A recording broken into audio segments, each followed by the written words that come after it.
Hey, how's it going, everybody? Charlie Wilson here, aka Sinister Charlie. Welcome back. What do we got going on? I got more mikeburnfire for you.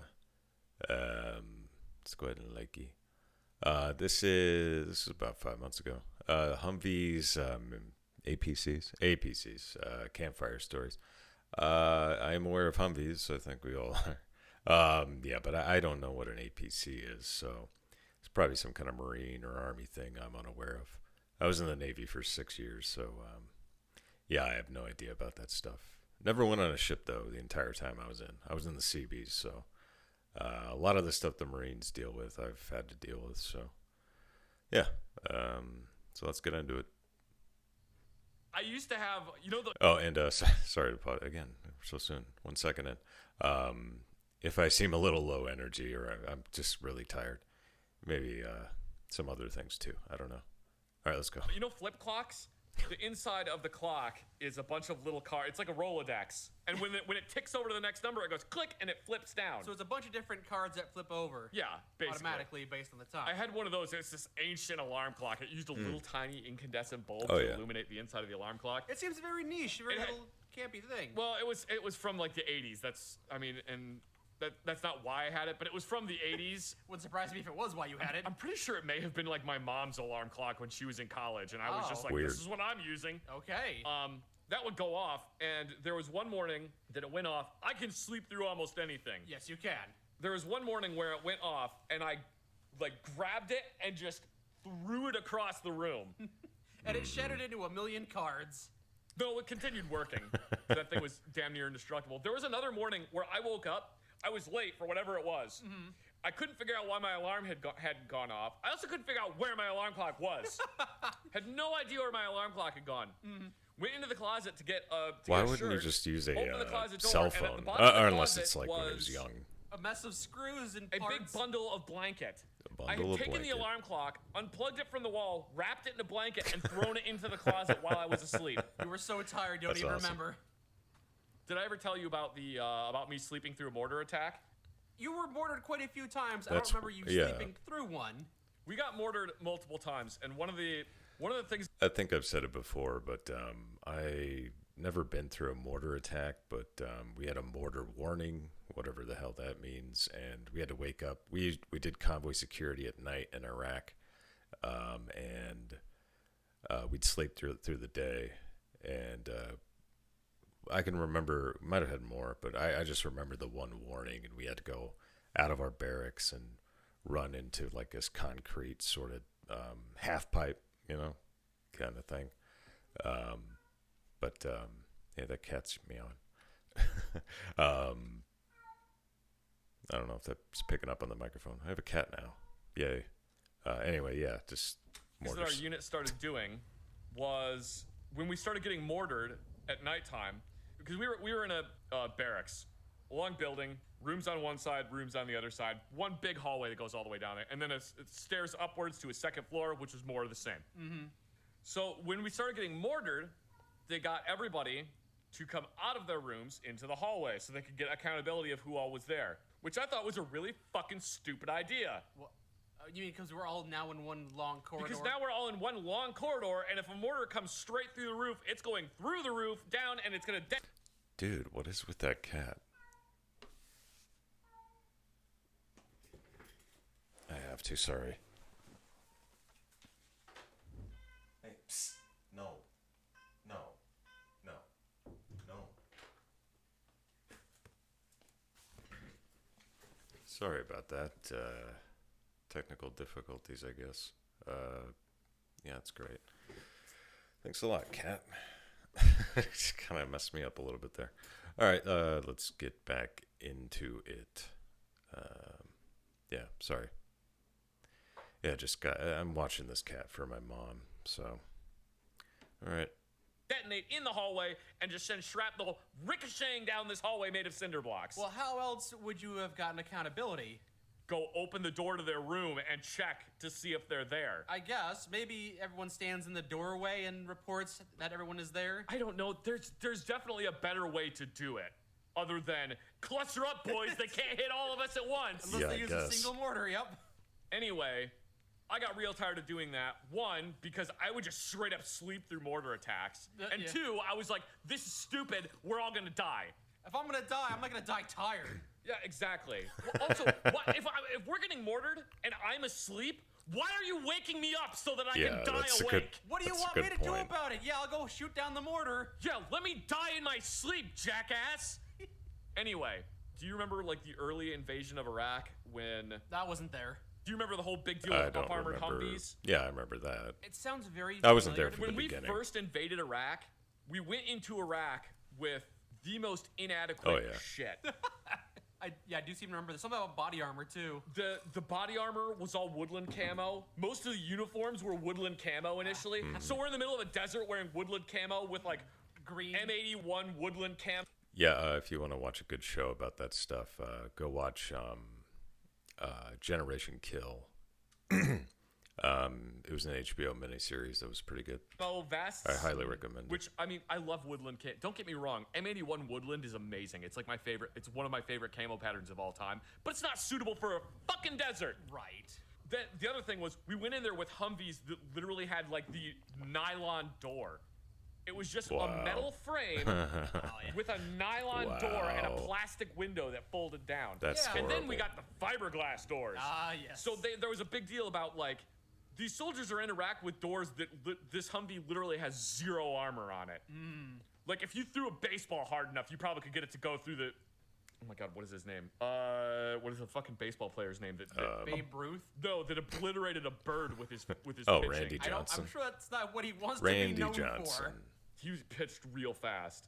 Anyway, if that dude pitched a baseball at the side of one of these Humvee doors, I'm sure he could get the baseball, just go book and punch a hole clean through the door. Just throw the baseball through the door, huh? The dude had like a 100-mile-an-hour fastball. It's like he could do it. Anyway, so they started just making doors out of sheet metal, which sucks.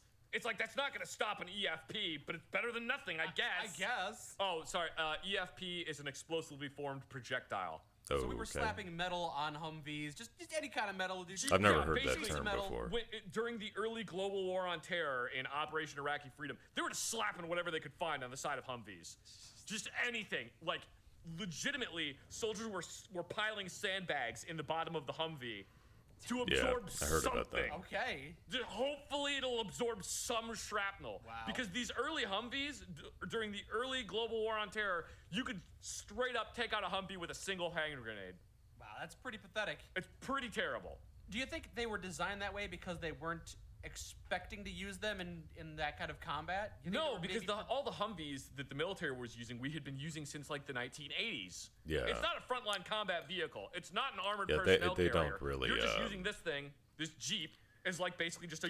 I was gonna say, in Iraq we had Gerbs, but we didn't use the Humvees in our convoy security team in Iraq. Yeah, it was all Gerbs. They're the big up armored, like almost. It's what you'd see like a police squad unit using. You know, SWAT. Yeah, did I say SWAT? I meant SWAT. If I didn't. Utility truck. You're just transporting stuff from A to B, and A to B usually does not include a front line anywhere. Also, by not putting a bunch of armor on it, it's slightly faster, so hopefully if you do encounter any enemies, you can kind of just go, and drive away really quickly. Also, you probably should have a dude on the back with a 50, and then he could, like, shoot at him, so whatever.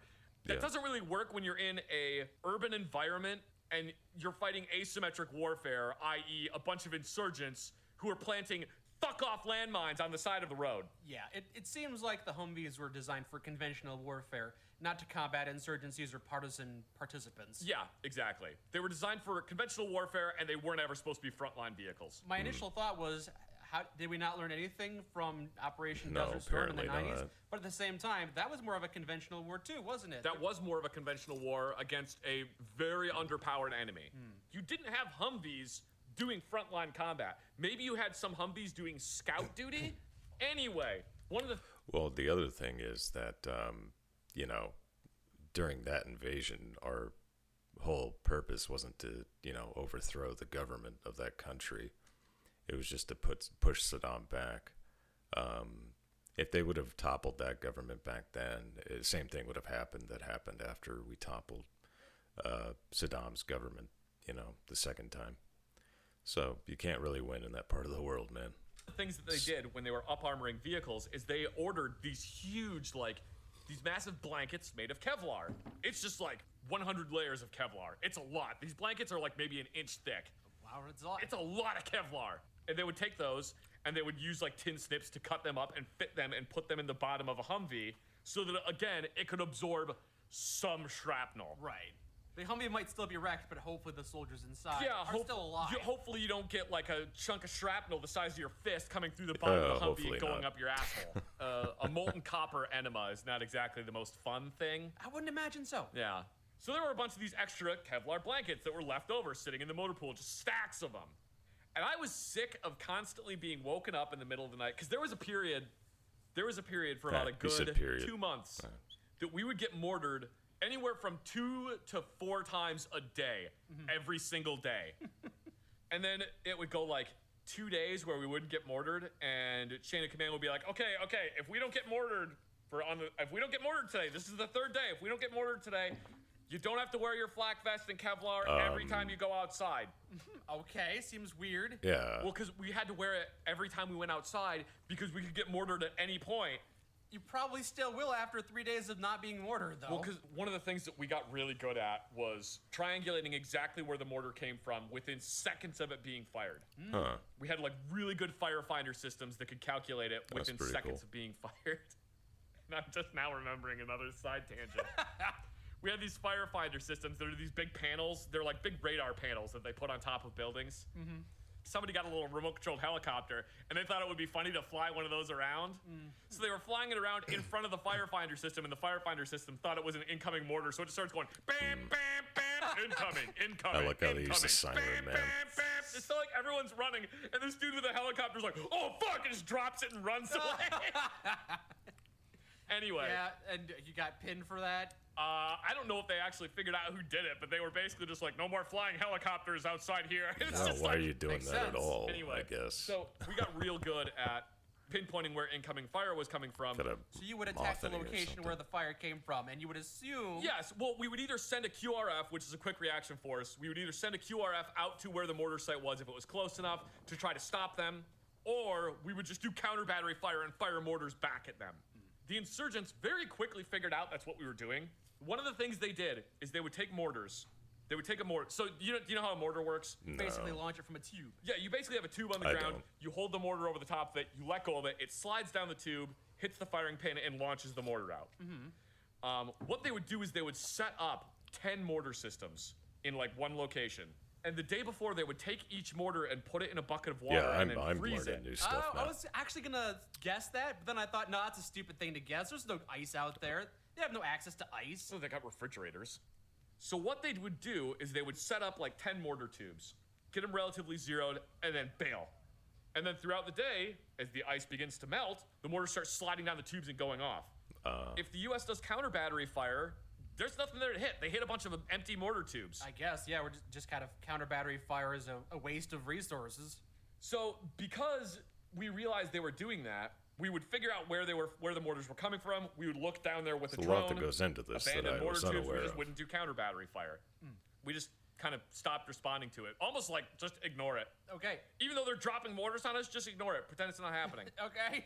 All right. And then after a good 3-4 weeks of that, they were like, they're not doing anything anymore. That means we can launch as many mortars as we want with impunity. All right. So one day, they go out there, and they started mortaring us for probably about a good 20 minutes. Jeez. Just constant boof, boof, Boof. boof. These things are just going off constantly. There is value in varying boofs. up your tactics. Yep. The only problem is, because we would look with a drone to see what was going on, we could see that there were like 20 guys out there just launching mortars at us. So they flew over with Apaches and turned the entire area into mulch. Oh, okay. And then we didn't get any mortared anymore. So that leads into you not being mortared for 2 days. Oh, well, that doesn't lead into that. Basically, they would vary up their tactics. They would, like, wait a couple days. Well, the entire reason Not you mortared. told this story is because you started off telling another story about how you... Yeah, I got that real ADHD. I know, Yeah, but now you go sure back do, to that buddy. story where you didn't have to wear armor So on the they're like, third day. well, if we don't get mortared by midnight tonight, then we don't have to wear flak vests and Kevlar That's anytime you weird. go outside anymore. That is a Seems weird. poorly thought out, yeah. but anyway. It does seem poorly thought out, and also I didn't really. You didn't like to wear flak and Kevlar? I didn't want to wear my flak vest and Kevlar anywhere, and I also kind of just wanted to die. So I was like, whatever. If a mortar lands right next to me, I'm already fucking dead anyway. Why am I wearing this crap? Yeah, we didn't have the flak. Well, we had, I guess you'd call it a flak jacket, but we had the plates inside the jacket. I forget what they're called. It's sappy plates. There you go. I just thought of it. Hey, I haven't thought about that in years. But yeah, we had sappy plates on the front, back, and sides. So yeah, I can't imagine. But I don't care. I mean, yeah, if a mortar landed like 50 meters away from me, I could still get hit with a chunk of shrapnel and die. The flak vest would have stopped anyway. So it'd be, so we're just like sitting there like watching the clock, waiting for midnight to roll around. 11:51, mortars start dropping in, just like, Yeah. I don't want to wear this. You thing could probably anymore. see that one coming. Stupid flak vest keeping me alive. I'm so hot. So uncomfortable. I would go days without eating because it was too hot to go out to the dining facility. Jeez. I would just be sitting there and be like, it's time to go get food. I'm just gonna eat some Pop-Tarts and drink some water. Yeah. Oh, Jesus. It's too hot to go to the dining facility. I'm not putting all that crap back on. Oh, yeah. Anyway. Yeah, if you have to put all your gear Honestly, on to go eat, you I could guess. lose a lot of weight just doing miserable. that. Eating Anyway. Pop-Tarts.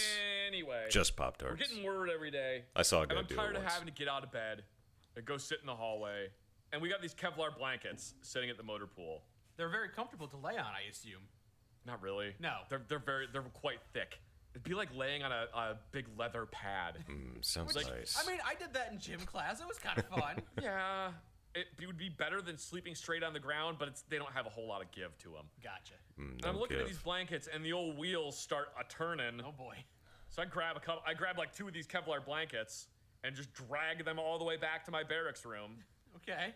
I take one of the blankets, and I make a handle for it out of duct tape. Like a big pull handle. Okay. And then the other blanket, I shove it in between the mattress and the bed frame. Okay. So we start getting mortared that night. I grab the handle and I pull the Kevlar blanket up over myself, and thus cocooning me inside a giant Kevlar pod. That seems terrifying.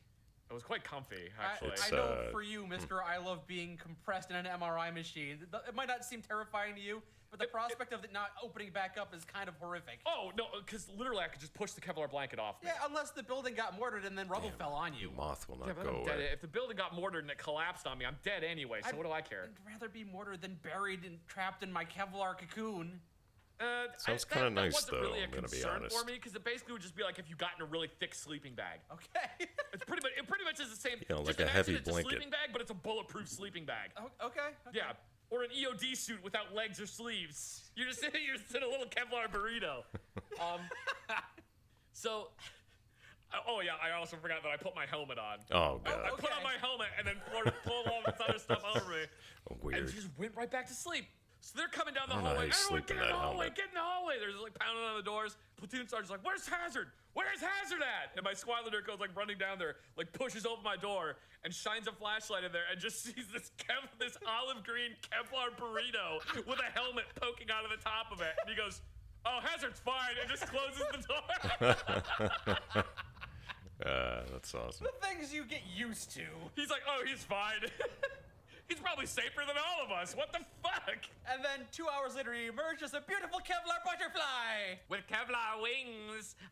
Pin me to your corkboard now, Mr. Scientist. All right. I actually slept through several mortar attacks because the only reason that I woke up was because someone came and like kicked my door open and was like, "Get in the hallway, we're getting mortared." And I'm just like, again? Can we not? God, I hate war Fine. so much. War sucks. War When they never said war is changes. hell, I didn't know they meant I wouldn't be able to sleep. That's one of the reasons that I sleep so much. Well, Gulf War syndrome is the other one. Well, yeah. I Being can't. exposed to burn pits. I haven't gotten a good night's sleep in God knows how long. Yeah, it's hard for me to stay asleep. That's why. Yeah. I just can't take sleeping pills. Anyway, It's sorry. permanently ruined my brain. We have many different reasons why you like to sleep. I love sleep. Sleep is amazing. But yeah, I slept through mortar attacks straight up. So I got so used to being mortared that I would like when I hear the incoming siren, it's like, all right, fuck, whatever. I start like slowly walking to the bunker because the bunker's like 20 feet away. I can get there in time. It's I gonna guess be fine. it'll protect me. Ugh. Whatever. It'll protect me. And it's just like they don't hit any. Literally, the joke is like they can't hit anything anyway. They keep blowing up the soccer field, and there's never anybody out there, so who cares? What's gonna happen? Are they gonna get like 1 foot closer to me than yesterday? So like slowly walk into the bunker, stop to light up a cigarette. As I'm trying to light the cigarette, one lands like within 100 meters of me, and I'm just instantly like, run into the bunker. Put the fear of God into you. Yeah. It's just like that happens. That happens to so many people too. It's just you get so complacent about just like whatever. Nobody cares about mortars until a mortar lands within 100 meters of you. And yeah, I got really complacent on. There was one convoy security mission. We were going from, I think it was Al-Taqadim to, what was it, Al-Qaim, which is like way up near the Syrian border. And that's all through the night. That's like 12 hours, 10, 12 hours, something like that. And I ended up falling asleep the last like 3 hours. And nobody woke me up. And that was probably like good 4 months in. And yeah, that was pretty freaky. And yeah, you get complacent. You won't think you will, but yeah, you do, even outside the wire. Yeah, there you go. There's a story for you. And you just like scream like a little girl and dive to the nearest bunker. Yeah. War is mundane until it's not. It really is. It's real goofy. I don't think I ever saw the unarmored Humvees. By the time I had joined a few years later, everything was armored. Oh, yeah. Yeah, at that point, they had just armored the hell out of everything. Tell you what, slamming your fingers in a car door ain't fun, but slamming your fingers in an armored Humvee? Yeah, I think that happened to one of the people in our unit. They legitimately lost a chunk of their finger. Yeah, it does some serious damage. It just went and just popped it off. That's not good. No, that's not a good image. If I recall correctly, one of the problems is a lot of the Humvees had like a magnesium armor, which magnesium armor is really lightweight. It can handle a good amount. The problem is if it catches fire, that shit burns so fucking fast. Yeah. And you cannot put it out. When we were there, they had these new fire suppression systems they'd put in the Humvee. It had like sensors on the inside of the Humvee. Had a sprinkler on the inside. Kinda, yeah. It was like a dry chemical fire extinguisher. So there's multiple types of fire extinguishers you can get. One of the fire extinguishers they used to use in military vehicles was a Halo fire extinguisher, which is real fucking bad because Halo is a oxygen remover. Oh, so we're gonna suffocate the soldiers so they don't burn. Yeah, basically it's you have to try to get everybody out of the vehicle first and then deploy the Halo fire extinguisher. The only problem with that is some of these fire extinguishers, the handle for it was on the outside, and if you knew where it was, you could just run up to a military vehicle and pull the Halo thing and then suffocate everyone inside the vehicle. So I was out on a convoy at one point, and we were waiting to go somewhere, so we were just stopped. We were all like lined up, getting ready to roll out, and one of the vehicles is just sitting there, and then I just see poof! This like white mushroom cloud goes shooting out in the turret, and all the doors open, and everyone just comes out of the vehicle. They come out just completely covered in white powder. How did that go off? One of them was sitting in there smoking, and he took a drag off the cigarette, and then he held the cigarette too close to the fire suppression system, and it saw the bright red glow of the cigarette, and went, "Oh fuck! The whole vehicle's on fire!" and just fumigated the Gilbert off Gottfried the entire fire. thing. So they're just all standing Fire there, like detector. looked like someone threw Smoke a bag detector. of flour in their face. I was like, "What happened?" Goodness. It was so funny because obviously they needed help. They needed someone to like pour water on them or just something. But you're all too busy laughing. Everyone is standing there pointing and laughing at them. The funniest shit. And there's still more, huh? We got an armored personnel carrier into our motor pool at one point because apparently there weren't any tracked vehicle repairmen nearby. And you were working on it because it's a small gun? Yeah. No, I was working on it because I didn't have anything else to do. It was a little small tank, and I thought it guns. would be fun. Okay. I know it's not actually a tank. Oh my god, a 113 isn't a tank. I don't even know Whatever. what that is. It has tracks. I was like, oh my god, it's a tank. An APC is a tank, as far as I care. It isn't really, but whatever. Anyway, we got this 113 in, and it needed just some various things done to it. It needed like the transmission serviced, and it needed like the handle repaired on the door on the back of it. some other stuff fixed. Because basically what they were doing is they were using it as a gate guard vehicle. There's the gate that you would normally drive through. Right. And what they would do is they would park the little armored personnel carrier sideways in front of the gate. In case anyone tried to ram through the Yeah, gate? basically in case someone tried to ram through the gate, because now you have to get through an entire armored vehicle. So yeah, they like needed some various things fixed on it. So I found the manual for it and started helping to try to replace stuff.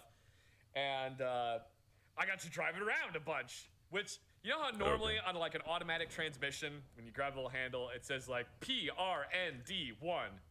This one, it was like PRP D D2 L Q Japanese sign for fire. The second P is probably R, but like the leg is shaved off or something. Well, no, it wasn't shaved off, but I do specifically remember that there was one that said P that was not park. And the reason I know it wasn't park is because I got in the tank to move it. There was nothing else in the motor pool. Okay. We had specifically made sure that all the other vehicles were away from this one. This is weird, huh? Because none of us actually knew how to drive the armored personnel carrier. I see.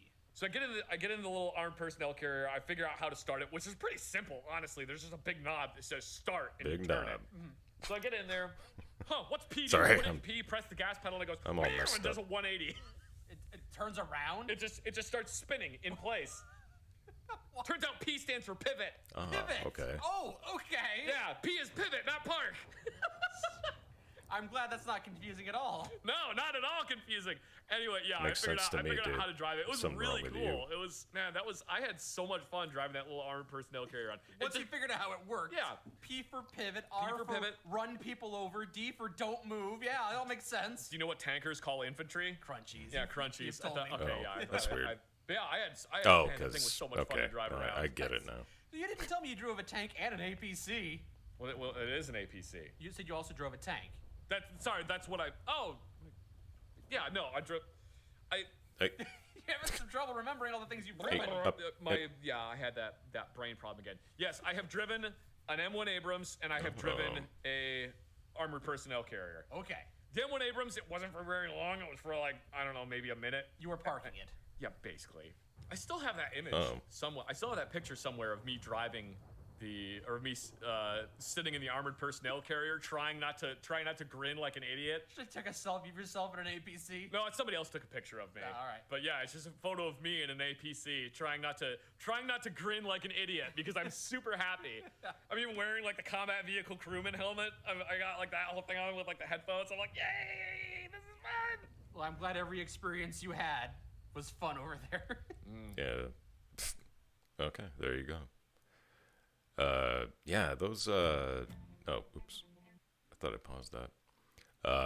Yeah, those stories are very, they jog a lot of memories that I totally forgot about.